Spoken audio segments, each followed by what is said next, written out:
Hello students, आज की कक्षा में आपका स्वागत है। पिछली कक्षा में हमने अफ्रीका महाद्वीप में कोयला और पेट्रोलियम के उत्पादन और वितरण का अध्ययन किया था। ये सभी अफ्रीका महाद्वीप के शक्ति संसाधन हैं। उसमें हमने देखा था कि अफ्रीका महाद्वीप कोयला और पेट्रोलियम के उत्पादन में यद्यपि महत्वपूर्ण स्थान नहीं रखता है, फिर भी जहाँ जहाँ पर कोयला और पेट्रोलियम उत्पादित होता है वहाँ वहाँ पर चूंकि खपत कम है और खपत कम होने के कारण वहां से कोयला और पेट्रोलियम का जो है निर्यात किया जाता है। तो इस प्रकार से कोयला और पेट्रोलियम अफ्रीका महाद्वीप के लिए एक महत्वपूर्ण संसाधन का कार्य करते हैं। अब हम पढ़ेंगे यहाँ पर जल विद्युत शक्ति के बारे में। जल विद्युत शक्ति जल के द्वारा प्राप्त की जाती है। बहते हुए जल में स्वयं की अपनी एक शक्ति होती है, गतिज ऊर्जा होती है, उसे विद्युत ऊर्जा के रूप में परिवर्तित किया जाता है। अफ्रीका महाद्वीप में चूंकि कोयला और पेट्रोलियम की उपलब्धता कम है, अतः वहां पर जल विद्युत शक्ति का विकास धीरे धीरे हो रहा है और जो सर्वाधिक उत्पादन क्षमता है, संभाव्यता है, उत्पादन क्षमता है, वो अफ्रीका महाद्वीप में पाई जाती है। यद्यपि तकनीकी का अधिक विकास नहीं होने के कारण इसका उत्पादन उतनी अधिक मात्रा में वर्तमान समय में नहीं हो पा रहा है जितनी मात्रा में होना चाहिए। तो यहाँ पर हम देखते हैं कि अफ्रीका महाद्वीप में कई बड़ी नदियां हैं, झरने हैं, झीलें हैं और कुछ बांध भी उनके सहारे बनाए गए हैं जहां पर जल विद्युत शक्ति का उत्पादन किया जा रहा है। और भविष्य में यह एक महत्वपूर्ण संसाधन है, संभाव्य संसाधन है। संभाव्य संसाधनों का अर्थ होता है कि वर्तमान समय में इतनी तकनीकी हमारे पास उपलब्ध नहीं है कि इन संसाधनों का विकास किया जा सके, इनसे लाभ प्राप्त किया जा सके, लेकिन भविष्य में यदि तकनीकी विकसित होती है, तकनीकी का विकास होता है, तो इन संसाधनों से भविष्य में उत्पादन लिया जा सकता है, लाभ लिया जा सकता है।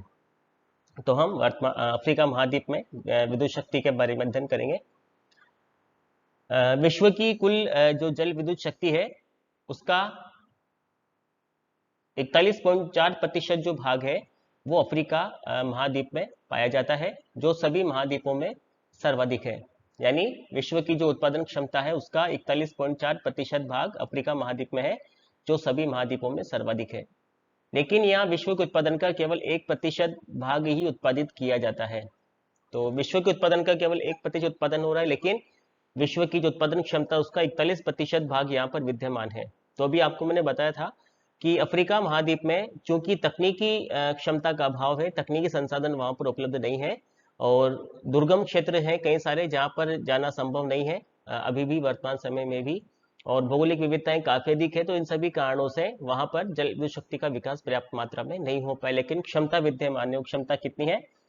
41.4% विश्व की वहां पर उत्पादन क्षमता है, लेकिन उत्पादन केवल 1% हो रहा है।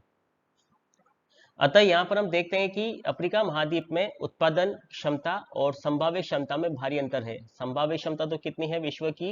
41.4%। उत्पादन कितना हो रहा है विश्व का? 1%। तो देखिए कितना अंतर आ गया, लगभग 40% का अंतर यहाँ पर चल रहा है। तो यहाँ पर हम देख सकते हैं कि ये जो उत्पादन और संभाव्य क्षमता है दोनों में यहाँ पर भारी अंतर देखने को मिल रहा है। और कारण वही है जो आपको मैंने बताया कि अफ्रीका महाद्वीप में तकनीकी संसाधन कम है और तकनीकी संसाधन कम होने के कारण यहाँ पर उत्पादन पर्याप्त मात्रा में नहीं हो पा रहा है। अब हम देखते हैं अफ्रीका महाद्वीप में कहाँ कहाँ उत्पादन है। अफ्रीका महाद्वीप का जो उत्तरी भाग है वो शुष्क है। ये हमने देखा था कि भूमध्य रेखा के उत्तर वाला जो हिस्सा है वो अधिकांशतः सहारा मरुस्थल और सवाना जो प्रदेश है वहां पर विद्यमान है। तो इस कारण से उत्तरी भाग शुष्क है। उत्तरी भाग के शुष्क होने के कारण वहां पर वर्तमान समय में जो जल विद्युत क्षमता है वो इतनी विकसित नहीं हो सकी है। अधिकांश जो जल विद्युत क्षमता का उत्पादन क्षमता है वो दक्षिणी अफ्रीका के दक्षिणी भागों में पाई जाती है, क्योंकि अफ्रीका के दक्षिणी भागों में जल विद्युत उत्पादन क्षमता का पर्याप्त विकास हुआ है। नदियां हैं, झरने हैं, झीलें हैं, ये सभी वहां पर पाई जाती है। भूमध्य रेखा का जो हिस्सा है वहां पर प्रतिदिन वर्षा होती है, जल काफी मात्रा में है। तो इस कारण से जो दक्षिणी भाग है वहां पर जो जल विद्युत क्षमता के विकास की संभावनाएं अधिक है और विकास भी वहीं पर हुआ है। अफ्रीका का अधिकांश धरातल पठारी होने तथा भूमध्य रेखा के मध्य में होकर गुजरने के कारण पर्याप्त वर्षा प्राप्त होती है। तो भूमध्य रेखा यहाँ से गुजरती है तो वर्षा पर्याप्त मात्रा में होती है और पठाई धरातल, और पठाई धरातल होने के कारण झरने आदि जो है वो काफी अधिक मात्रा में यहाँ पर पाए जाते हैं। समतल भूमि की अपेक्षा पठारी और पर्वतीय भागों में जलप्रपात अधिक मिलते हैं। तो जलप्रपातों से प्राकृतिक रूप से विद्युत का उत्पादन किया जा सकता है। और दूसरा तरीका है बांध बनाकर। भूमध्य रेखीय भागों में कांगो और जेम्बेजी नदियों के बेसिन में सर्वाधिक संभाव्य क्षमता पाई जाती है। तो भूमध्य रेखीय क्षेत्र जो है वहां पर दो नदियों में सर्वाधिक संभाव्य क्षमता है। पहली तो है कांगो नदी और दूसरी जेम्बेजी नदी। दोनों नदियों के बेसिन में सर्वाधिक संभाव्य क्षमता वहां पर विद्यमान है। तो संभाव्य क्षमता का मतलब है कि वर्तमान समय में इतना अधिक उत्पादन नहीं हो रहा। अभी आपको बताया था मैंने, वर्तमान समय में उत्पादन में पीछे है, लेकिन यदि भविष्य में तकनीकी क्षमता का विकास होता है तो वहां पर पर्याप्त मात्रा में जल विद्युत शक्ति का उत्पादन, जल विद्युत का उत्पादन संभव होगा। तो कांगो और जेम्बेजी नदियों के बेसिन में सर्वाधिक संभाव्य क्षमता विद्यमान है, लेकिन उत्पादन की जो क्षमता है जेम्बेजी नदी के विक्टोरिया जलप्रपात में दक्षिण अफ्रीका संघ और मिस्र से उत्पादन होता है। तो जेम्बेजी नदी का जो विक्टोरिया जलप्रपात है वहां से, और दक्षिण अफ्रीका की जो नदियां हैं जलप्रपात है उनसे, और मिस्र में जो नील नदी का जो क्षेत्र है वहां से जल विद्युत का उत्पादन किया जाता है। तो दक्षिण अफ्रीका संघ, जेम्बेजी नदी का विक्टोरिया प्रपात और मिस्र से उत्पादन होता है। पूंजी प्राविधिकी, प्राविधिकी का मतलब है तकनीकी ज्ञान की कमी, मांग क्षेत्रों में कमी के कारण अफ्रीका महाद्वीप में जल विद्युत का विकास बहुत कम हो पाया है। तो अभी आपको मैंने कारण बताए भी थे, कुछ कारण है जिनकी वजह से यहाँ पर जल विद्युत का विकास पर्याप्त मात्रा में नहीं हो पाया है। विश्व की 41% संभाव्य क्षमता है, उत्पादन क्षमता है, लेकिन 1% उत्पादित होता है विश्व का। उसके कई कारण है। पहला तो यहाँ पर तकनीकी नहीं है, क्योंकि जल विद्युत उत्पादन करने के लिए तकनीकी की आवश्यकता होती है। तो तकनीकी जो संसाधन है वो यहाँ पर उपलब्ध नहीं है, तो तकनीकी संसाधन नहीं है। दूसरा, यहाँ पर पूंजी की कमी है, गरीब देश है, निर्धन देश है जिनके पास पूंजी नहीं है। तीसरा, मांग इतनी अधिक नहीं है, उद्योग नहीं है, विकास नहीं हो पाया, फलस्वरूप जो मांग है वो इतनी अधिक यहाँ पर जो पूंजी की है, जो जल विद्युत की है वो इतनी अधिक यहाँ पर मांग का विकास भी नहीं हो पाया है, मांग भी नहीं है। तो इन सभी कारणों से अफ्रीका महाद्वीप में जल विद्युत शक्ति का विकास पर्याप्त मात्रा में नहीं हो पाया है। तो ये यहाँ पर आपका चैप्टर समाप्त होता है, अफ्रीका में जो खनिज संसाधन है उनका। कुछ यहाँ पर अभ्यास प्रश्न है आपके लिए, असाइनमेंट्स हैं। पहला प्रश्न है, अफ्रीका महाद्वीप में कोयला और पेट्रोलियम उत्पादक क्षेत्रों को मानचित्र पर प्रदर्शित कीजिए। तो मानचित्र का प्रश्न आपको बार बार दिया जा रहा है ताकि आपकी मानचित्र बनाने की प्रैक्टिस हो। अफ्रीका महाद्वीप में आपको कोयला और पेट्रोलियम उत्पादक जो क्षेत्र हैं उनको आपको किस पर दर्शाना है, मानचित्र बनाकर उस पर दर्शाना है। दूसरा प्रश्न जो भी हमने पढ़ा था, अफ्रीका में जल विद्युत शक्ति एक संभाव्य संसाधन के रूप में है, व्याख्या कीजिए। तो इसकी आपको व्याख्या करनी है। तो व्याख्या आप कैसे करेंगे, पहले तो आप ये बताएंगे कि कहाँ कहाँ पर उपयुक्त दशाएं विद्यमान है। जैसे भूमध्य रेखीय भागों में, नदी बेसिनों में, जलप्रपातों में उपयुक्त दशाएं विद्यमान है। विश्व का 41.4% यहाँ पर जल विद्युत उत्पादन क्षमता है, फिर भी मात्र 1% उत्पादन होता है। उसके कारण आप बता देंगे, पूंजी की कमी है, तकनीकी क्षमता की कमी है, मांग की कमी है। इन सभी कारणों से जनसंख्या कम है, इन सभी का और औद्योगिक विकास नहीं हो पाया है। इन सभी कारणों से यहाँ पर जल विद्युत शक्ति का विकास नहीं हो पाया। लेकिन चूंकि यहाँ पर पर्याप्त मात्रा में जलप्रपात, नदी घाटियां पाई जाती है जिनसे विश्व की लगभग 41.4% जल विद्युत शक्ति का उत्पादन हो सकता है। तो संभाव्य क्षमता यहाँ पर पर्याप्त मात्रा में विद्यमान है। इसके बाद अगला है, अफ्रीका में पेट्रोलियम उत्पादन प्रतिरूप पर विस्तार से प्रकाश डालिए। तो अफ्रीका में पेट्रोलियम जहां जहां पर उपलब्ध है, हम पढ़ चुके हैं उसके बारे में, वहां से आपको प्रश्न देना है, उस पर आपको मानचित्र भी बनाना है। मानचित्र आप प्रत्येक प्रश्न में बनाएंगे, आप ध्यान रखें, गांठ मान लीजिए कि आप जब भी प्रादेशिक भूगोल का प्रश्न करें, मानचित्र उसमें अवश्य रूप से बनाए। बिना मानचित्र के प्रादेशिक भूगोल के किसी भी प्रश्न का कोई अर्थ नहीं है। तो यहाँ पर आपके जो है ये जल विद्युत शक्ति संसाधनों का चैप्टर था वो समाप्त होता है। अब हम अफ्रीका महाद्वीप के अगले चैप्टर पर आते हैं जो है जनसंख्या। अफ्रीका महाद्वीप क्योंकि विशाल भौगोलिक विविधताओं वाला महाद्वीप है, ये हम शुरू से ही चर्चा करते हुए आ रहे हैं कि यहाँ की भौगोलिक विविधताएं यहाँ के विविध पक्षों को प्रभावित करती है, चाहे वो आर्थिक हो, सामाजिक हो, सांस्कृतिक हो, सभी पक्षों को यहाँ की भौगोलिक विविधताओं ने प्रभावित किया है। यहाँ की भौगोलिक विविधताओं को प्रभावित करने जो भौगोलिक विविधताएं हैं, यहाँ की जनसंख्या वितरण को प्रभावित करने वाले भी महत्वपूर्ण कारक हैं। तो यहाँ की भौगोलिक विविधताओं ने यहाँ की जनसंख्या के वितरण को भी प्रभावित किया है। तो यहाँ पर सबसे पहला जो प्रश्न होगा वो ये होगा कि अफ्रीका महाद्वीप में जनसंख्या के वितरण को प्रभावित करने वाले प्रमुख कारक कौन कौन से हैं। तो यहाँ की भौगोलिक जो विविधता है वो प्रमुख कारक है। जैसे यहाँ का जो धरातल है, धरातल अब कैसे होगा, जैसे मान लीजिए उत्तर में अब सहारा मरुस्थल है, मध्य में पठारी भाग है, उत्तर पश्चिम में पर्वतीय क्षेत्र है। तो मरुस्थलीय भागों में, पर्वतीय भागों में, पठारी भागों में जनसंख्या का निवास कम देखने को मिलता है। अधिकांश जनसंख्या यहाँ पर कहाँ पाई जाती है, दक्षिणी अफ्रीका के संघ हैं जिनमें पाई जाती है, तटीय देशों में पाई जाती है, गिनी, घाना, इनमें पाई जाती है। और उत्तरी जो भूमध्य सागरीय तटीय देश है उनमें पाई जाती है। और इसी प्रकार से भूमध्य रेखीय जो क्षेत्र है, कांगो बेसिन का जो भाग है, वहां पर बहुत कम जनसंख्या पाई जाती है, क्योंकि वो अत्यधिक तापमान, अत्यधिक वर्षा वाले क्षेत्र है जहाँ पर रहने के लिए अनुकूल दशाएं नहीं मिलती है। पहला तो हो गया आपके कौन सा कारक हो गया, धरातल। दूसरा आप यहाँ लिख सकते हैं जलवायु के बारे में। अफ्रीका महाद्वीप की जलवायु बहुत अधिक विविधताएं लिए हुए हैं। उत्तर में मरुस्थल, सहारा मरुस्थल उष्ण शुष्क जलवायु वाला है जहाँ पर जनसंख्या निवास नहीं कर सकती है।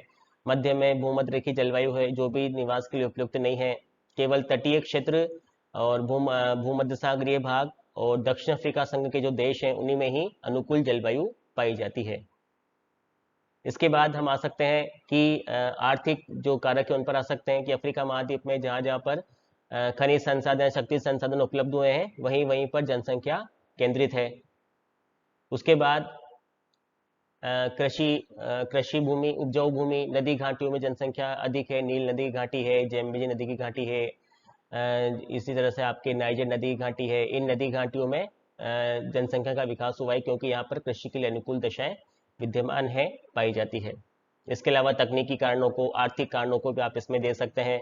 जो बड़े देश हैं जिनमें तकनीकी का विकास है, आर्थिक दृष्टि से अधिक विकसित हो गए, जैसे दक्षिण अफ्रीका के देश हैं, वहां पर जनसंख्या अधिक पाई जाती है। भूमध्य सागर के तटीय जो देश हैं वो यूरोपीय प्रभाव की वजह से वहां पर भी तकनीकी का विकास, आर्थिक विकास अधिक हुआ है, तो वहां भी जनसंख्या अधिक देखने को मिलती है। अवस्थिति एक महत्वपूर्ण कारक है अफ्रीका महाद्वीप के जनसंख्या के वितरण में। जैसे मान लीजिए दक्षिण अफ्रीका का जो हिस्सा है वो अपनी तटीय अवस्थिति के कारण जनसंख्या के लिए एक आकर्षण का केंद्र है, क्योंकि वहां से जो जल मार्ग है वो केप कायरा जल मार्ग वहां से गुजरता है, जो कि पहले जब सुएज नहर का निर्माण नहीं हुआ था तो यहीं से होकर के यूरोपीय देश भारत पूर्वी देशों को आते थे। तो ये सभी कारक कुल मिलाकर के अफ्रीका महाद्वीप में जनसंख्या के वितरण को प्रभावित करते हैं। अब हम यहाँ की जनसंख्या वितरण को देखते हैं, इसका विश्लेषण करते हैं। वर्ष 2011 की जनसंख्या के आंकड़ों के आधार पर अफ्रीका महाद्वीप की जनसंख्या 818 मिलियन है। ये कुछ आंकड़े हैं जो कि विश्व की जनसंख्या का लगभग 12% है। विश्व की जनसंख्या का लगभग 12% यहाँ पर विद्यमान है। विश्व का दूसरा बड़ा महाद्वीप है, ये हम जानते हैं। और विश्व का दूसरा बड़ा महाद्वीप होने के बावजूद भी विश्व की कितनी जनसंख्या, केवल 12% जनसंख्या यहाँ पर निवास करती है। अफ्रीका महाद्वीप विश्व के कुल क्षेत्रफल का 23% भाग पर विस्तृत है, जो भी आपको हमने बताया। फिर भी यहाँ पर आबादी का मात्र कितना है, 12% विद्यमान है। इस संपूर्ण महाद्वीप का जो औसत जनसंख्या घनत्व है वो कितना है, 22 व्यक्ति, मात्र 22 व्यक्ति प्रति वर्ग किलोमीटर यहाँ पर निवास करते हैं। ये देखिए आप, ये कुछ आंकड़े जो स्थिति को स्पष्ट करते हैं। कुल जनसंख्या 2011 के अनुसार 818 मिलियन है और विश्व का कुल 23% हिस्सा है अफ्रीका महाद्वीप के पास, लेकिन फिर भी केवल जो जनसंख्या निवास करती है वो कितनी है, 12% जनसंख्या निवास यहाँ पर करती है। और औसत घनत्व कितना है, 22 व्यक्ति प्रति वर्ग किलोमीटर पाया जाता है। अफ्रीका महाद्वीप का जनसंख्या घनत्व पूर्णतः असामान्य, अभी आपको बताया था, हम चर्चा ही कर रहे थे। कुछ क्षेत्रों को छोड़कर महाद्वीप के अधिकांश भागों में जनसंख्या वितरण अति विरल है। यानी भूमध्य सागर के तटीय भागों को छोड़ दें, समुद्र तटीय भागों को छोड़ दें और दक्षिण अफ्रीका संघ के देशों को छोड़ दें, तो संपूर्ण महाद्वीप में जनसंख्या विरल है। यहाँ जनसंख्या का सर्वाधिक आकर्षक क्षेत्र समुद्र तटीय नगर रहे हैं। अब समुद्र तटीय कोई सो भी हो सकते हैं, वो भूमध्य सागर के तटीय क्षेत्र भी हो सकते हैं। दक्षिण में जो हिंद महासागर, अटलांटिक महासागर का तटीय क्षेत्र है वो भी हो सकता है। पश्चिम में अटलांटिक महासागर का तटीय क्षेत्र जहाँ पर गिनी, घाना जैसे देश आते हैं वो भी हो सकता है। मध्यवर्ती भागों में आंतरिक भाग जो है पठारी भाग, वहां पर पर्याप्त जनसंख्या मिलती है क्योंकि वहां पर चाय, कॉफी, कोको जैसे फसलों की कृषि होती है, इसलिए वहां पर कृषि के कारण जनसंख्या पर्याप्त मात्रा में उपलब्ध है, यानी संतोषजनक जनसंख्या उपलब्ध है। तो सबसे अधिक जो जनसंख्या वाले क्षेत्र हैं तो तटीय भाग आ गए, फिर मध्यवर्ती मध्यम घनत्व वाले में पठारी भाग आ जाएंगे, और अति विरल में यहाँ पर भूमध्य रेखीय और मरुस्थलीय भागों को शामिल किया जाता है। ये देखिए, सबसे पहले हम देखते हैं अत्यधिक जनसंख्या जो घनत्व है वो कहाँ कहाँ पर है। अभी आपको ने बताया था कि जो तटीय क्षेत्र है, दक्षिण अफ्रीका संघ वाला जो भाग है, एक तो ये वाला क्षेत्र, यहाँ पर जनसंख्या पर्याप्त मात्रा में निवास करती है। इसके अलावा गिनी और घाना का जो क्षेत्र है, ये वाला प्रदेश, ये समुद्र तटीय क्षेत्र है, यहाँ पर समुद्र तटीय जलवायु के कारण भी जनसंख्या निवास करती है। इसके अलावा भूमध्य सागर तटीय जो देश है, यहाँ पर भी जनसंख्या पर्याप्त मात्रा में निवास करती है। तो ये अधिक जनसंख्या वाले क्षेत्र है। मध्यम जनसंख्या वाले भागों में ये देखिए आप, ये जो पठारी क्षेत्र है, कटंगा का, बीफ, ये इसके बाद जो ये पूर्वी तट के जो क्षेत्र हैं, विक्टोरिया झील के आसपास के जो राज्य हैं, इनमें मध्यम जनसंख्या निवास करती है। ये मध्यम जनसंख्या वाले क्षेत्र है, ये सब के सब, ये सब मध्यम जनसंख्या वाले क्षेत्र कहलाते हैं। अब न्यून जनसंख्या में कौन कौन सा आ जाएंगे? एक तो आपके आ जाएगा एक कांगो बेसिन का प्रदेश, ये पूरा का पूरा मध्यवर्ती जो भाग है, ये सारा का सारा मध्यवर्ती मध्यम जनसंख्या वाला है। सहारा मरुस्थल का जो क्षेत्र है, पूरा का पूरा क्षेत्र किस में आ जाएगा? मध्यम जनसंख्या वाले भागों में आ जाएगा। एटलस पर्वत वाला क्षेत्र भी मध्यम जनसंख्या वाले क्षेत्र में आ जाएगा। तो इस प्रकार से यहाँ पर आप लिख सकते हैं कि 3 हिस्से हो गए।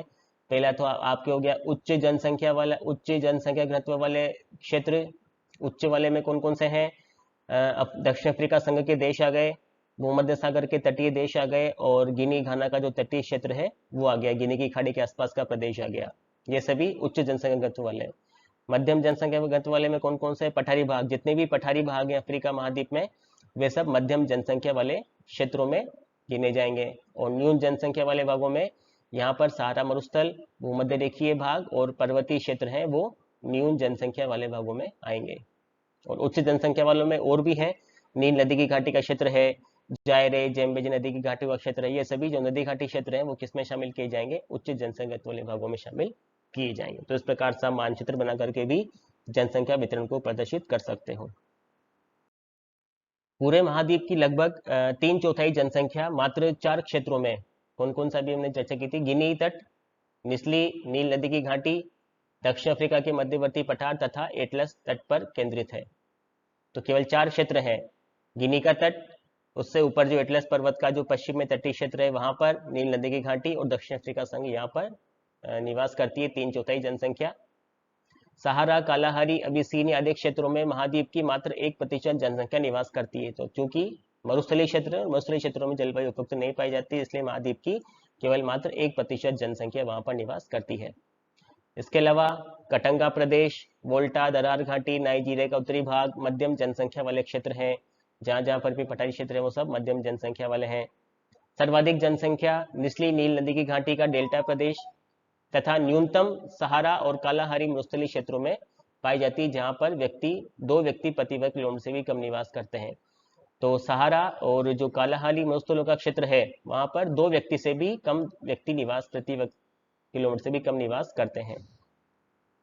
और सर्वाधिक घनत्व जो कहाँ पाया जाता है? निचली नील नदी की घाटी में, क्योंकि वहां पर नील नदी की घाटी के जो उपजाऊ क्षेत्र है वहाँ आर्थिक गतिविधियों को संचालन के कारण अधिक जनसंख्या तो देखने को मिलता है।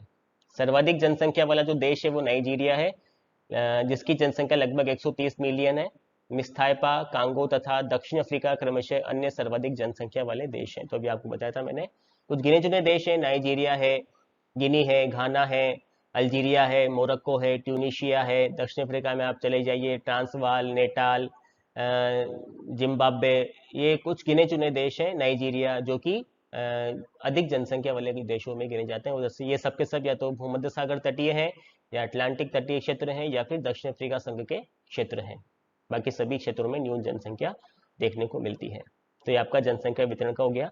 यहाँ पर भी आपको एक असाइनमेंट यहाँ पर आपके लिए है, प्रश्न है, अफ्रीका महाद्वीप में जनसंख्या वितरण को मानचित्र सहित प्रदर्शित करना है।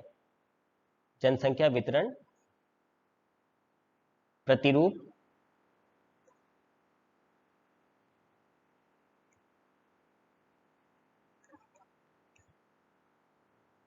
मानचित्र सहित दर्शाएं। पहला तो ये हो गया, और एक टिप्पणी आपको लिखनी है जनसंख्या वितरण को प्रभावित करने वाले कारक अफ्रीका में कौन कौन से हैं? वितरण को प्रभावित करने वाले कारक अफ्रीका महाद्वीप में कौन कौन से, इन पर आपको टिप्पणी देनी है। तो आज हम इतना अध्ययन करेंगे। इन्हें आप अपने रजिस्टर में नोट डाउन करते रहें। साथ ही साथ जो असाइनमेंट्स आपको दिए जा रहे हैं वो कंपलसरी हैं, उन्हें आप अपने रजिस्टर में करते रहें। और आज हम इतना ही पढ़ेंगे। धन्यवाद।